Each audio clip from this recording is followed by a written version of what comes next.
Congressman Romulo, care of Angelita Garucha and D. Aris.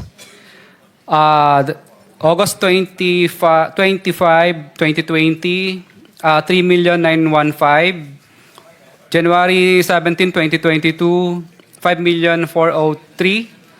January 17, 2022, 2,058,000. February 14, 2022, 5,487,000. Wait.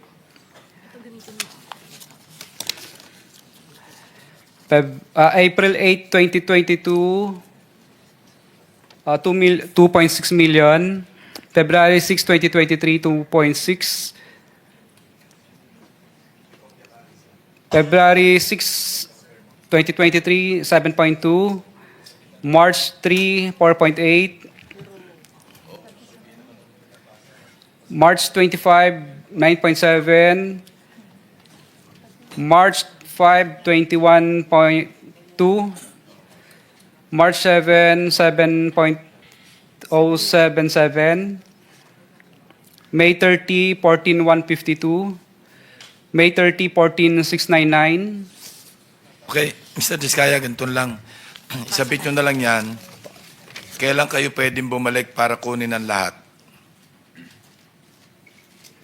Papayagan uli kayo ni Senate President na lumabas ng Senado. Kasi sabi ni Sergeant at Arms, marami raw. Sabi ko, sana binitbit nyo na lang lahat, kinargan nyo na lang lahat. Your Honor, Sabi kung niya raw- mabibigyan niyo po sana ako wala sa detention ko. Yun nga, hindi. Kahit Sabi ko- gabi po, gagawin ko.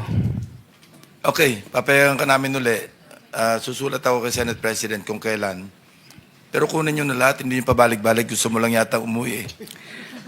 Totoo po. Kasi namimiss ko na po yung mga anak ko at saka Anyway, yung bahay po namin. Sige, Oho. gagawa ko ng sulat sa kanya. I-arrange na lang natin.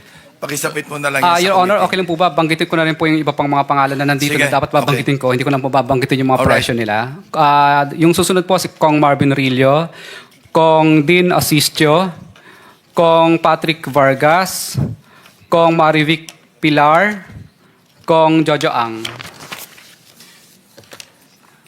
Yun po muna partial. Mr. Chairman, just a quick intervention. Yes, Senator Win. Narinig ko kanina yung kay Congressman Romulo, may mga pangalan kang binanggit ahead. Ano Yung po? mga pangalan nun? Kay D.E. Aris po yun, tsaka si D.E. Aristotle Ramos, at tsaka si Angelita Garucha dati. Engineer yun ang ng kausap DPWH. Yun ang kausap mo, hindi si Congressman Romulo. With ano po? Ang tawag doon sa ganun? With advice po. Yes.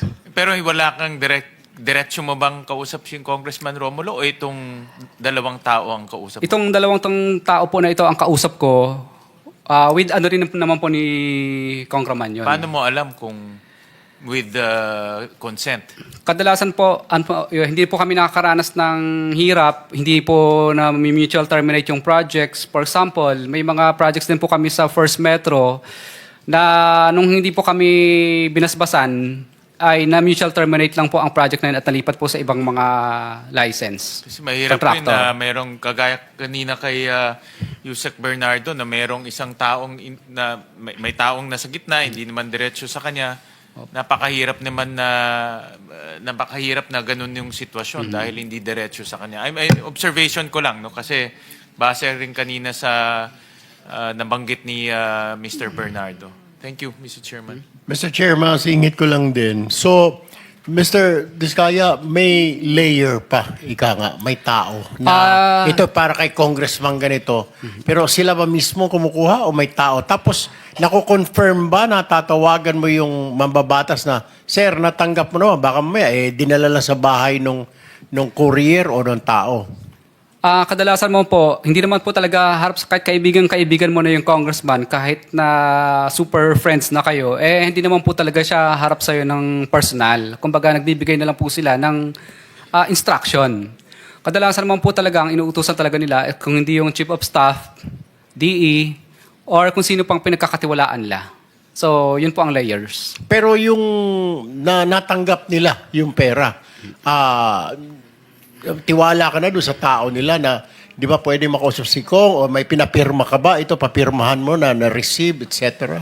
Bawal po yun kasi paper trail po yun. So, ibig sabihin po, wala talaga. At talagang walang...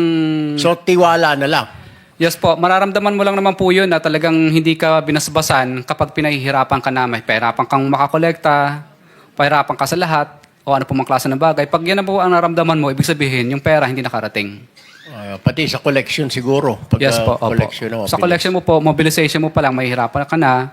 Sa next partial collection, kahit siguro tapos mo na yung project, hindi ka pa rin makakasingil kasi hindi po pa binibigay yung obligasyon. So, yun lang ang mga senyales na natanggap nung sponsor mo o nung proponent na yung binigay mo na commission niya, natanggap niya. Kaya mabilis pati Opo. hanggang sa collection. Yes po, Your Honor. At minsan po, pag nagkita po kami ng politiko na yon, minsan kadalasan po, nagkakaintindihan na po kami. Hindi na kami nagtatanungan, Kong, natanggap mo na ba? Hindi na po yun. Kasi, ano na po, yung parang, alam niya na. Ibig sabihin, parang hindi siya umaangal. Di okay. So, senyasan na lang. Opo. Maraming salamat. Thank you, Mr. Chair.